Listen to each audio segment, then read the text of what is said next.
What if the reason you always feel out of place isn't awkwardness, insecurity, or being too different?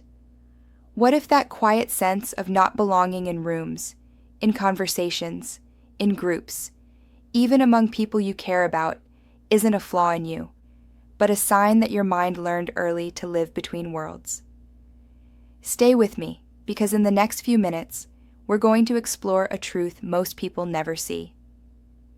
Feeling out of place doesn't always mean you lack confidence. Sometimes it means you've grown in ways the world around you never learned to understand. There's a type of loneliness only certain people know. Not the loud loneliness of being physically alone, but the subtle one. Standing in a room full of people and still feeling like you're watching life from the outside. It's the quiet ache of sensing that conversations are happening on a level you're not tuned into, or that everyone else seems to know an unspoken script you were never handed. It's not a conscious choice. It happens slowly, softly, like drifting just a few inches away from the edge of a crowd, until suddenly you realize you're not really in the moment. You're just near it. People assume feeling out of place means you're shy, antisocial, or uninterested. But they miss something deeper, something almost invisible. You don't feel disconnected because you avoid people. You feel disconnected because you see the world differently than the people around you do. And here's the part no one ever talks about. That subtle sense of, I don't quite fit, isn't a weakness. It's a psychological response your mind developed to protect parts of you that the world didn't handle gently enough. There are signs that appear long before someone ever says, I don't think I fit anywhere. They're subtle, easy to explain away, easy to ignore, but they shape the entire emotional landscape of a person who always feels out of place. It often begins with small moments. A group conversation where you smile and nod, but feel strangely disconnected from what's happening, as though everyone else is part of an invisible rhythm you can't quite sync with. A laugh you imitate because you don't naturally feel it. A gathering you join but leave feeling more tired than fulfilled. A moment where you step into a room and immediately sense you're somehow offbeat, even if no one says a word. At first, these moments feel harmless. You tell yourself you're just tired or distracted or overthinking, but quietly they begin adding up. Your body responds differently in social spaces. You stand a little apart. Your shoulders stay slightly tense. Your mind works overtime trying to read the room instead of simply being in it. Simple interactions begin to feel like puzzles. You replay conversations in your head, wondering if you said the wrong thing, or if you were too quiet, or too strange, or too distant. And while all this is happening externally, something deeper begins forming inside. A soft, persistent belief. Maybe I'm just not like them. Not because you dislike people, not because you lack social skills, but because the world often feels like it's designed for a version of you that you never learned how to be. So you drift, not physically, but internally. You start observing more than participating. You start thinking more than speaking. You start feeling like a visitor in your own experiences. And slowly, almost imperceptibly, your mind begins whispering a quiet truth. You're here, but you're not really here, and you don't know why. What feels like confusion is often the earliest psychology of a person who has spent years feeling slightly misaligned with the world around them. If you're still here, take a second to notice something. The very reason this topic resonates with you might be the same reason you've always felt slightly misaligned with the world. And understanding where it began might help you understand yourself in a way you never have before. Let's go deeper. A persistent feeling of being out of place doesn't suddenly appear in adulthood. Most of the time, its roots reach quietly into childhood, into friend circle, playgrounds, family dynamics, and moments that seemed insignificant, but silently shaped how your mind learned to exist in the world. Maybe it began with the way you observed before participating, the way you watched other kids move so naturally in groups while you needed a moment to understand the energy before stepping in. Or maybe it was the difference in pace. Some children jump into conversations without thinking while you needed time to process, to feel the environment, to find your place. A place that often didn't appear. Sometimes it starts even earlier. A child who grew up in a loud or unpredictable environment learns to stay slightly alert, slightly withdrawn, slightly outside the center where chaos tends to happen. A child who felt misunderstood learns to keep a part of themselves tucked away, safe, hidden, untouched. A child who is too sensitive, too observant, or too quiet begins to feel like the world isn't built for the way their mind works. Psychologists call this early social imprinting. Your brain takes emotional experiences and quietly creates templates. How groups work, who you need to be to belong, how much of yourself is allowed in a room, and when the world doesn't match you, when its rhythm is faster, louder, sharper than yours. Your nervous system adapts in the only way it knows, by positioning you just a little to the side, not fully in, not fully out, just adjacent. It doesn't feel wrong at the time. It feels normal. It feels safer. It feels easier. And as you grow older, this early pattern evolves into something deeper. A quiet belief that you exist on the edges of every space you enter. Not because you lack belonging, but because belonging was never modeled for you in a way your mind could fully recognize. When you spend years feeling slightly out of sync with the world, your inner world doesn't just become important. It becomes home. At first, it feels like a quiet relief. Inside your mind, things make sense. Your thoughts have space. Your emotions have clarity. You don't have to wonder how you're coming across or whether you're fitting into the moment correctly. Your inner world is where the noise fades and the constant self-monitoring finally stops. But over time, something deeper unfolds. Your imagination becomes richer than most conversations.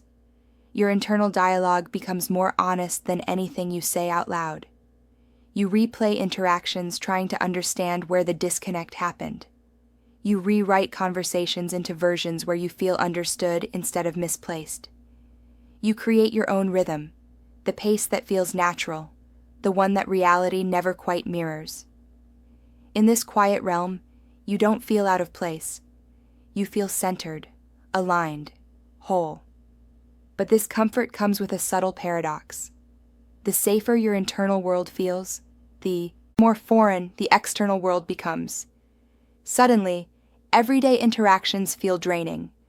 Not because they're difficult, but because they pull you away from the clarity inside your mind. Simple tasks feel heavier. Crowded rooms feel louder. Conversations feel like navigating unspoken rules you never learned. Your mind retreats deeper, choosing the space that makes sense over the one that constantly confuses you. And slowly, without ever deciding it, your inner world becomes so refined, so tailored to your emotional rhythm, that stepping outside of it feels like entering a place where you have no map, only instincts and guesswork. You don't withdraw because you dislike people. You withdraw because your internal world feels more coherent, more authentic, more you than any space you've ever tried to fit into. And that comfort, misunderstood by many, is often the very reason the external world begins to feel like a place you're visiting instead of a place where you belong. People often assume that those who feel out of place are socially unaware or lack emotional understanding. But the truth is usually the opposite. Many people who carry this quiet sense of misalignment have an emotional intelligence that is sharper than average. Not because they're constantly in the center of social circles, but because they've spent their entire lives watching from the edges. Distance creates clarity. Silence creates insight. You notice things others overlook. The subtle shift in someone's tone. The tension behind a forced smile. The micro-movements in a group's dynamics that reveal far more than words ever could. You read the room too well. You feel the emotional temperature within seconds. You sense when you're not fully welcome, when a conversation is drifting, when energy shifts under the surface. This sensitivity is a strength, but it comes with a hidden cost, because the more deeply you feel, the more draining. shallow conversations become. Small talk feels like static. Group interactions feel chaotic. Fast-paced socializing feels like trying to dance to music that's out of your natural rhythm. You're not searching for attention. You're searching for resonance, for the rare types of conversations where your mind doesn't need to shrink itself or stretch itself to match the energy around you. And yet, the more attuned you become, the harder it gets to tolerate environments where people speak without thinking, move without awareness, or connect without depth. Your emotional intelligence becomes both your superpower and the very reason you feel misaligned. You're not disconnected because you can't relate. You're disconnected because you relate too deeply, too sincerely, too truthfully in a world that often operates on the surface. People think you feel out of place because you don't understand them. But sometimes you feel out of place because you understand them far more than they understand themselves. When you spend years feeling slightly disconnected from the world, a quiet shift begins to happen inside you. One so subtle that you rarely notice it until much later. You stop seeing yourself through your own eyes and start seeing yourself through the assumptions of others. Because society has a ready-made story for people who don't immediately blend into groups, who feel different, who stand a little apart from the flow. You're socially awkward, you're overthinking, you're too sensitive, you're not confident enough, you don't try hard enough to fit in. And even though none of these labels tell the full truth, hearing them often enough begins to leave a mark. So, you start questioning yourself. You wonder why you can't relax in spaces where everyone else seems comfortable. You wonder if your silence makes you strange. You wonder if your depth makes you difficult. You wonder if there's something inherently wrong with the way you exist. And slowly the mind fills in the blanks with interpretations that lean towards self-blame. You replay moments where you felt disconnected and label them as personal failures. You confuse emotional overstimulation with inadequacy. You interpret your need for understanding and authenticity as a lack of social skill. You mistake your difference for a defect. Then comes the loop. The more you doubt yourself, the harder it becomes to feel natural around others. The harder interactions feel, the more out of place you feel. The more out of place you feel, the easier it is to assume that people see you as other. And the more you assume that, the more distorted your self-image becomes. It's a cycle that almost no one notices while they're inside it, because it unfolds silently internally beneath the surface of daily life. But here's the truth that rarely gets spoken. Your sense of misalignment isn't proof that you're flawed. It's proof that the world often rewards the loud before it understands the observant, and embraces the familiar before it appreciates the nuanced. Your self-image isn't broken. It's shaped by a world that isn't built for people who feel deeply, think widely, and move gently. Before we continue, pause for a moment. If you've connected with this so far, it's not because the words are relatable. It's because they're naming experiences you've carried quietly for years. You're not out of place. You're out of sync with a world that moves at a rhythm your nervous system was never taught to follow. Let's explore why the modern world intensifies this feeling. There's another layer to feeling out of place that most people never consider.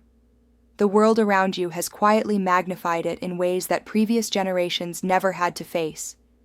We live in a society where everyone is expected to adapt quickly, speak effortlessly, belong instantly, be more social, be more outgoing, fit in, blend, match the vibe. But for someone who processes slowly, feels deeply, or sees the world through a slightly different lens, these expectations don't inspire, they exhaust.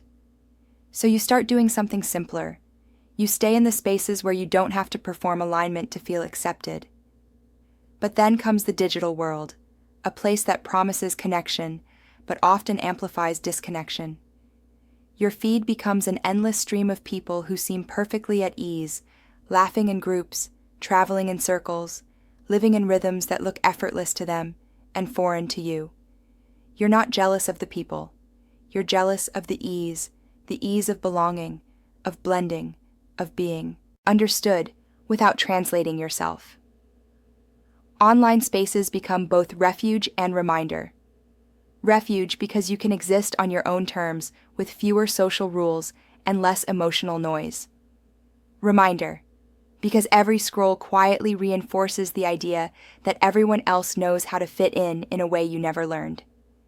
Technology gives you connection without presence, interaction without intimacy, visibility without belonging, and slowly, almost invisibly, the modern world turns your internal difference into a perceived deficiency. You're not struggling because something is wrong with you. You're struggling because society is built for people who follow the rhythm, not for those who hear the music differently.